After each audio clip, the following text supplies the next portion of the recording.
మాత్రం చాలా డిప్రెస్ అయ్యేది. ఇంత వదిలేసి నువ్వు అంతా వెళ్తున్నావు అంటే ఎందుకు నాకు లాగుతుంది, అటు ఏదో చేయాలనిపిస్తుంది. ఐ బిలీవ్ ఏదో జరగాలి ఇండియాకి అనేది ఇప్పుడు జరుగుతుంది. I don't want to talk beyond that in politics. వెళ్తున్నప్పుడు ఈ ఉంగరం చాలా మెమరీ. ఏంటంటే హిందూపూర్లో వెళ్ళిపోదాం, ఇక్కడ కొంత వీ హ్యాడ్ ఫ్యామిలీలో పవర్ స్ట్రగుల్ ఉండింది మా మదర్ వాళ్ళ కొంతమంది బ్రదర్స్తో. సో అణిచివేత అనేది ఎక్కడో కాదు, ఇంట్లోనే స్టార్ట్ అవుతుంది. చాలా హింసపడ్డాను నేను. ఆ పాయింట్లోనే నేను ఇవన్నీ వదిలేసి నేను సన్యాసం ఆల్మోస్ట్ రోజు కషాయం వేసుకునేవాడిని. ఆ టైంలో హిందూపూర్కి వెళ్ళి అక్కడ ఉద్యమం జరగడం, అక్కడ లేవడం పైకి. హిందూపూర్లో ఇల్లు కట్టుకుని నేను అక్కడ సేవ చేయాలనుకున్నప్పుడు అమ్మ వెళ్ళిపోతూ పిలిచి పణమా పాశమా అని ఒక సినిమా చేసింది. దానికి ఒక రింగ్ ఉంది, పణమా పాశమా అని వాళ్ళకి 100 డేస్కి ఇచ్చారు. రా అని అది ఇవ్వకపోతే అది పట్టలేదు. పణమా పాశమా అంటే డబ్బా ప్రేమ అని ఈ రింగ్ నాకు ఇచ్చింది. బాగుండు నువ్వు అని. ఆమె నేను బీజేపీలో పోయినప్పుడు కూడా నాకు అంటే సినిమాలు వదిలేసి అంత డబ్బు లేదు. టోటల్ సపోర్ట్, ఇంకెవరిని అడగలేదు నేను. ఆమె సపోర్ట్ చేస్తాను. నేను ఓడినా గెలిచిన అంటే ఒక అమ్మ అనేది ఏంటంటే, అది నేను చెప్పేది ఏంటంటే కన్న దగ్గర నుంచి అన్నం పెట్టిన దగ్గర నుంచి ఈమె దగ్గర గొప్పతనం ఏంటంటే నా రియల్ లైఫ్లో ఎక్కడ ఫెయిల్ అయినా ఎక్కడ మిస్ అయినా అన్నిటికీ సపోర్ట్ ఇచ్చింది. చెప్పకుండానే సైలెంట్గా ఉండేది, కానీ చేసేది. సడన్గా చూస్తే బ్యాంక్లో 10 లక్షలు పడింది. ఏంటంటే గెలిచిరా అని. సో ఇవన్నీ కూడా గ్రేట్ మెమరీస్ ఆఫ్ మదర్. అందుకనే అంత పూజిస్తాను నేను. సార్ కానీ మీకు ఎప్పుడు అనిపించలేదా సార్, అమ్మ నా పట్లే పార్షియల్గా ఉండాలి, లేదు అమ్మ అందరికి అమ్మలాగే ఉంది ఇంట్లో, అది అన్నలకైనా తమ్ముళ్ళకైనా మిగతా వాళ్ళందరికైనా నా పట్ల పార్షియల్గా ఎందుకు లేరని మీకు అనిపించేదా? అంటే ఒకటి ఏంటంటే ఒక వాతావరణంలో పెరిగినప్పుడు ఇప్పుడు నా అంకుల్స్ ఆల్మోస్ట్ అందరూ అంటే మదర్ బ్రదర్స్ అందరూ కూడా నన్ను అమ్మలానే చూశారు. ఒకళ్ళు తప్ప, పేరు చెప్పను నేను. అందరూ ఆ లోటు నాకు చూపించలేదు. వాళ్ళు ఎంత మా ఆంటీ ముద్ద పెట్టేది, ఆమె ఇక్కడే ఉంది చూడొచ్చు అని ముద్ద పెట్టి ఆమె అమ్మలా పెంచేది. మా రవి అంకుల్ చనిపోయారు మొన్నే. ఆయన పాపం ఎంత హైరాణ పడేవాడు అంటే నేను చేస్తున్న వేషాలకి చేస్తున్న పనులకి టెన్షన్ పడిపోయేవాడు. ఆయన సినిమా షూటింగ్లో కూడా ఆయనే వచ్చేవాడు, ఎక్కడ తప్పుదారి పడతానని పక్కనే ఉండేవాడు. అంటే వీళ్ళంతా కూడా ఒక బాండింగ్లో తీసుకెళ్ళారు కాబట్టి నాకు బాగుంది. సరే ఒక్కొక్క ఫ్యామిలీలో ఒక చీడ పురుగు ఉంటుంది, అది ఆ ఇబ్బంది కూడా పడ్డాను. నన్ను వేరు చేయడం మదర్ దగ్గర చాలా ప్రయత్నం జరిగింది. ఎందుకంటే నేను స్ట్రాంగ్ పర్సనాలిటీ, ఇక్కడ ఒక ఎంపైర్ ఉంది, దీన్ని డిస్ట్రాయ్ చేయడం అంటే నన్ను డిస్ట్రాయ్ చేయాలి, వాళ్ళు లాభపడాలని ట్రై చేసిన. ఇవన్నీ జాయింట్ ఫ్యామిలీలో సహజమైంది, నేను కాదంట్లా. బట్ ఆ గ్యాప్ ఎంత పవర్ఫుల్గా ఉంటుందంటే, నేను బిజీలో ఉన్నాను షూటింగ్లో, రాజకీయంలో. మదర్ని బ్రెయిన్ వాష్ చేసి ఒక డిస్టెన్స్ని పెంచేస్తే ఏంటిది అంటే ఏంటి ఒక నార్మల్ మదర్ సన్ లాగా లేవు. అంటే సెలబ్రిటీగా బిజీగా ఉండి నేను చూసేవాడిని. షూటింగ్ పొద్దున్న మేకప్ వెళ్ళేవాళ్ళు ఇద్దరు, మళ్ళీ సాయంకాలం వచ్చేవాళ్ళు, మళ్ళీ నాతో పలకరించేది, 1 గంట ఆడుకునేవాళ్ళం చిన్నపిల్లప్పుడు. ఇదంతా చూశాను. కానీ ఈ ఏజ్ అవుతుంటే ఎందుకు నాకు దూరంగా ఉందంటే, మీతో మాట్లాడుతుంది ఏమి లేదు, కానీ ఒక అదంటారు హ్యాండ్స్ డిస్టెన్స్. ఎందుకంటే ఒకటేంటంటే జాయింట్ ఫ్యామిలీలో అందరినీ బ్యాలెన్స్ చేయాలి. నేను ఒక పవర్ఫుల్ పర్సన్, ఆమె అవతల మనిషిని నమ్మింది, అన్ని పనులు అతని వల్ల జరుగుతుంది. ఓకే, సూపర్వైజ్ చేసేవాళ్ళు మొత్తం టోటల్గా హ్యాండ్లింగ్. కాబట్టి ఎక్కడ నేను దూరుతా అది డిస్టర్బ్ అయిపోతుంది వాళ్ళకని భయం. ఇవంతా ఎవరు తప్పు ఎవరు చెడ్డు అని నేను అన్న, కానీ దీంట్లో నలిగింది ఎవరంటే అమ్మ సైలెంట్గా నలిగింది, నేను భయంకరంగా నలిగాను. కానీ అమ్మకి కృష్ణ గారు ఉన్నారు, నేను ఒంటరివాడిని అయిపోయాను. But I knew my mother loved మీ. కాబట్టి ఇది లాస్ట్ ఈ రింగ్ ఇచ్చింది వెళ్ళేటప్పుడు. ఒకరోజు ఇద్దరం కూర్చున్నప్పుడు ఒక సైలెంట్ కూర్చున్నానంటే ఒక్కసారి నువ్వు ఎందుకు అందరు అమ్మల్లా ఉండవు అన్నా. అంటే ఒక్కసారి ఉండి ఏడ్చేసింది ఆమె. ఆ రోజు నుంచి బాండ్ అవ్వడం స్టార్ట్ చేసాం. కొన్ని చెప్పేది కాదు, ఎందుకంటే జాయింట్ ఫ్యామిలీ నిలబడాలని. బట్ అది లాస్ట్ దాకా కూడా ఆమెకి లాస్ట్కి అర్థమైంది ఎవరు మోసం చేస్తున్నారు. నేను చెప్పేవాడిని, తిట్లు తిన్నా చెప్పేవాడిని, ఇది తప్పు జరుగుతుంది ఇక్కడ అని. I don't want to talk much about it. But ఫైనల్గా ఒకటి చెప్పింది, ఎవరుంటే ఉన్నాయి, ఎవరు పోతే పోనీ, ఇది నీది, నీ పిల్లలకి నేను చేసి పెట్టింది, కృష్ణ గారు చేసి పెట్టింది. నువ్వు హ్యాపీగా ఉండు, ఒక మాట ఇవ్వు, నీతో ఎవరుంటే వాళ్ళని నాన్నదమ్ములు లాస్ట్ వరకు బాగా చూసుకోవాలి. రోజు మార్నింగ్ అందరినీ పలకరిస్తాను, అందరికీ కాఫీతో కలుస్తాను, మాట్లాడతాను, అందరితో భోంచేస్తాను. వాళ్ళు అంతే ప్రేమ, వాళ్ళకి ఏం కావాలి ఆర్థికంగా ఇది అన్నీ కూడా అందరికీ బాగా ఇచ్చింది ఫ్లాట్స్ అన్నీ కూడా. దాన్ని వాడుకున్న వాళ్ళు బాగా వాడుకున్నారు, వేస్ట్ చేసుకున్నారు, ఎవరి వాళ్ళు లైఫ్ అయిపోయింది. I don't want talk much. But నేను ఎందుకు చెప్తానంటే మా అమ్మ లాస్ట్ సఫరింగ్లో ఆ ఫ్యామిలీని కలిపి ఉంచాలన్న ప్రయత్నంలో పాపం చాలా కోల్పోయింది. బట్ ఇట్స్ ఓకే, దేవుడు ఉన్నాడు కదా.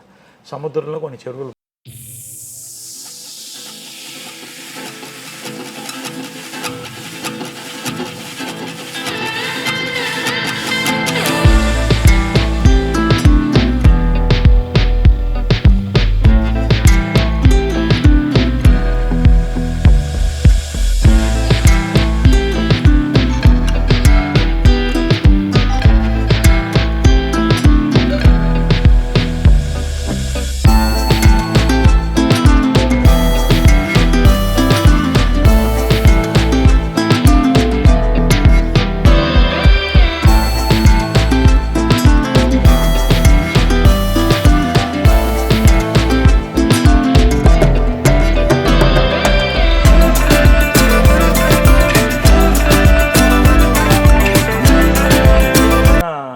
సమ్మర్లో పిడుగులు రాలితో వర్షం కూర్చుంది.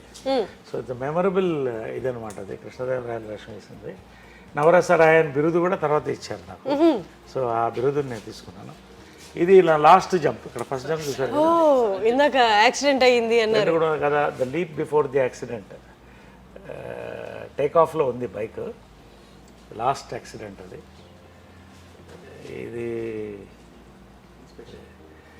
ఇది లాస్ట్ అంటే ఈ ఇన్సిడెంట్ ఏంటంటే జనరల్గా తల్లులకి కొడుకులకి మధ్యన ఇలాంటివి జరగవు.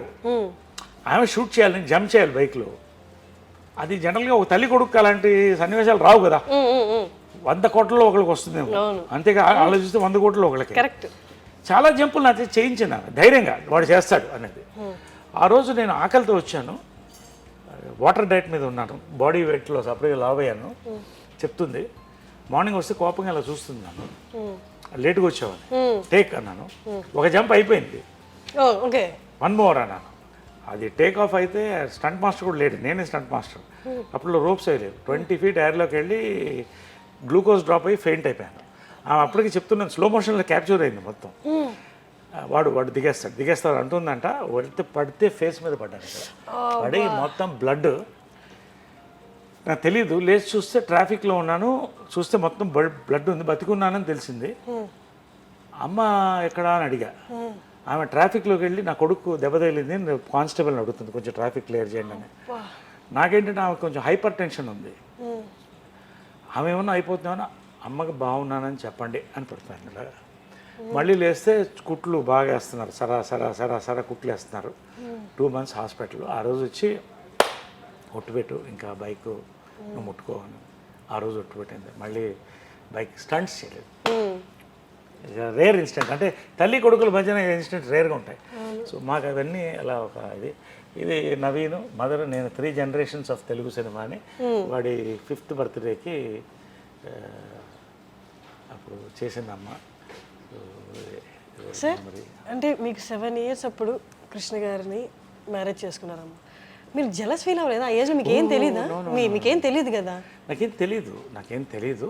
But I knew she was, ఏదో అమ్మ హ్యాపీగా లేదని తెలుసు. బట్ కృష్ణ గారు కూడా ఆ లోటు రానివ్వలేదు. అదే చెప్తాను కదా, రోజు వాళ్ళు బిజీగానే ఉండేవాళ్ళు. కానీ నరేష్ ఎక్కడ అంటే పొద్దున్న బ్రేక్ఫాస్ట్ అందరు కలిసి చేసేవాడు, తర్వాత షూటింగ్ వెళ్ళిపోయేవాళ్ళు. ఈవినింగ్ రాగానే పైకి వెళ్తే ప్రియా కూడా వచ్చేది, అప్పుడప్పుడు ఆడుకునేవాళ్ళం. అలా అందరిని కలిసి తీసుకెళ్ళేవాళ్ళు డ్రైవింగ్కి, అందరిని కలిసి షాపింగ్ తీసుకెళ్ళేవాళ్ళు. So he is my not just my step father, is my god father. So మీరు ఇమ్మీడియట్గా యాక్సెప్ట్ చేయగలిగారా? I was too small and మా మదర్ ఏది చేసినా కరెక్ట్ అనిపించేది అంతే. అండ్ ఆ మనిషి కూడా ఎటువంటి మనిషి అండి, దేవుడు. సో అది అలా కంటిన్యూ అయిపోయింది అంతే. ఇది అంటే ఒక సీక్రెట్ చెప్తాను. అసలు మదర్కి చెప్పంది కూడా ఆయన చెప్పేవాడిని, ఆయన ఒక్కతోనే. మళ్ళీ మదర్తో కూడా చెప్పాలి, నేను తిరిగి భయం. ఒకసారి ఒక సినిమా 10 సినిమాలు అయిన తర్వాత ఒక సినిమాకి ప్రేమాయణం సినిమా రామారావు అట్లు రామజీరావు దగ్గర ఉండేవాళ్ళు. నరేష్ గారు మీరు డబ్బింగ్ బాలు గారు చేసి చెప్పిద్దాం. అదేంటండి ఇప్పుడు 10 సినిమాలు అయిపోయాను, నా మాట వినండి అన్నాడు పెద్ద ఆయన. ఉనికి పోయి చెప్పేశాను, ఒప్పుకున్నాను. మదర్ కృష్ణ గారు చూస్తున్నారు సినిమా మెడ్రాస్ థియేటర్లో. మా మా చెప్పేశారు డబ్బింగ్, బాలు గారు కాదు, బాలుగారే చెప్పారు. నాకు టెన్షన్ వచ్చేస్తుంది, అయితే మదర్ చాలా షార్ప్ క్యాచ్ చేస్తుంది.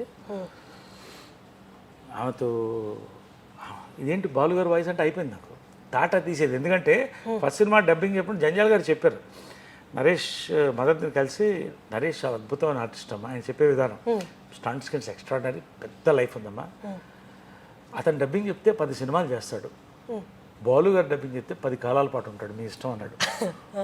తాట తీసిందని పట్టుకో, తెలుగు వాడివి, ఒక దర్శకురాలు కొడుకువి, సిగ్గులేదు నీకు అని. మా ఓన్ డబ్బింగ్ థియేటర్ అప్పుడు కూడా ఉండేది మెడ్రాస్లో. ఎన్టీ రామారావు ఓపెన్ చేశారు, విజయకృష్ణ అదే మళ్ళీ విజయకృష్ణ అని క్రియేట్ చేశాను green studios. So dubbing theatre మాకు ఉండేది, స్టూడియో ఉండేది. దాంట్లో రీల్స్ వేసి కృష్ణ గారు నన్ను ప్రాక్టీస్ చేయించేది. తర్వాత జంజాల గారు ఒత్తులు ఖ భ ధ నేర్పించి, బాలు గారు వచ్చి బయటకు వచ్చి, నరేష్ ఎంత అందంగా ఉన్నావయ్యా, 17 ఏళ్ళు, చాలా బాగా యాక్ట్ చేస్తున్నావు, ఒక తెలుగు బాగా మాట్లాడితే బాగుంటుందయ్యా అని వెళ్ళిపోయాడు ఆయన.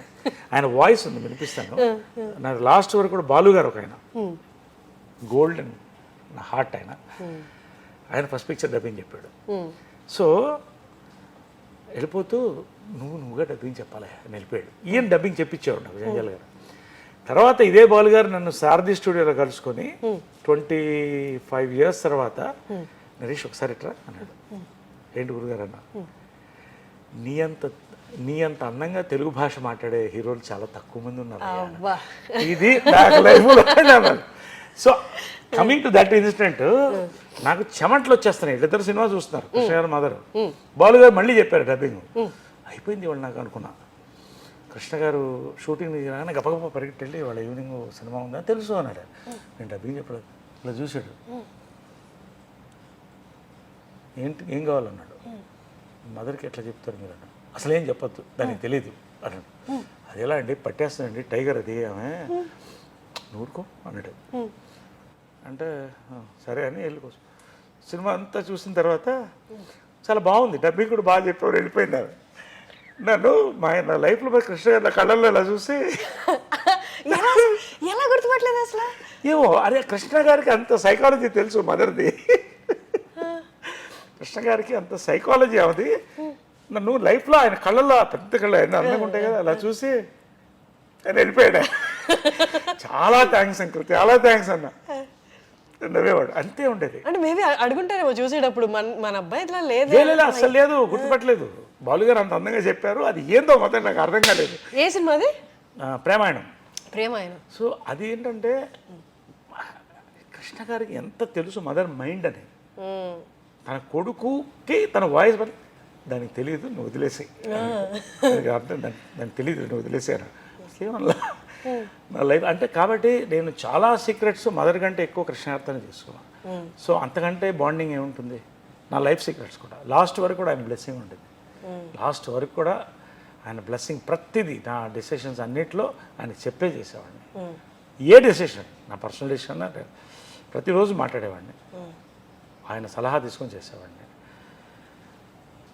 But I'm not feeling week now, I miss them. But వాళ్ళు ఉన్నారనే ఫీలింగ్తోనే, ఆ సలహాలతో, ఆ నమ్మకంతో నా కాన్షియన్స్ని నెమ్మదికెళ్తాను.